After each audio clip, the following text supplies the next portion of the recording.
Hello everyone, তো অনেকদিন পর আবার চলে এসেছি একটা নতুন রেসিপি নিয়ে। তো আজ আমি বানাবো হোয়াইট সস পাস্তা। তো তার জন্য দেখো প্রথমে কিন্তু আমি পাস্তাগুলোকে বয়েল করে নেব। তার জন্য প্রথমে ওভেনটা ধরিয়ে নিয়েছি। তো চলো এবারে ওভেনটার মধ্যে প্রথমে দেখো কড়াইটা বসিয়ে দিয়েছি। তো কড়াইতে দিয়েছিলাম জল, আর জলের মধ্যে দিয়েছিলাম কিছুটা পরিমাণে তেল, আর দিয়েছিলাম লবণ। তো এগুলো দেওয়ার পর দেখো এর মধ্যে কিন্তু এবার পাস্তাটাকে দিয়ে দেওয়ার পালা। তো পাস্তাটা দেওয়ার পর এবার কিন্তু এটাকে ভালোভাবে বয়েল করে নিতে হবে। তো পাস্তাটা দেখো এখানে কিন্তু আমার ভালোভাবে বয়েল করা হয়ে গেছে। এবারে চলো সসটা বানিয়ে নেওয়া যাক। তো তার জন্য প্রথমেই দেখো কড়াইতে আমি তেল দিয়ে দিয়েছিলাম, আর একটা করে ফেলেছিলাম এখানে আমি ব্লান্ডার। এটা হচ্ছে আমি বাটার ভাবে দিয়ে দিয়েছিলাম কড়াইতে চিজ। তো দেখো চিজটা দেওয়ার পর পুরো একদম তো কড়াইতে লেগে লেগে যাচ্ছিলো, তার জন্য আবারও চিজটাকে তুলে নিয়েছি। এরপরে তেলটার মধ্যে দেখো প্রথমে দিয়ে দিয়েছিলাম কিছুটা পরিমাণে ময়দা। তো ময়দাটা দেওয়ার পর দিয়ে দিয়েছিলাম দুধ। তো এটা ভালোভাবে নেড়েছিল। দেখো সসটা কিন্তু আমাদের অলমোস্ট রেডি হয়ে গেছে, মানে দুধটা একটু গাঢ় হয়ে এসছে।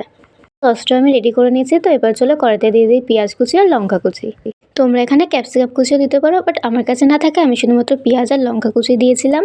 আর আগে থেকে বয়েল করে রাখা পাস্তাটা দেখো দিয়ে দিয়েছি। এবার চলো এগুলোকে একটু ভালোভাবে ফ্রাই করে নেওয়া যাক। আর এর মধ্যে দেখো দিয়ে দিয়েছিলাম মশলা হিসেবে গোলমরিচের গুঁড়ো আর লবণ। তো এটা ভালোভাবে দেওয়ার মিশিয়ে নেওয়ার পর দেখো এর মধ্যে সসটা দিয়ে দিয়েছি।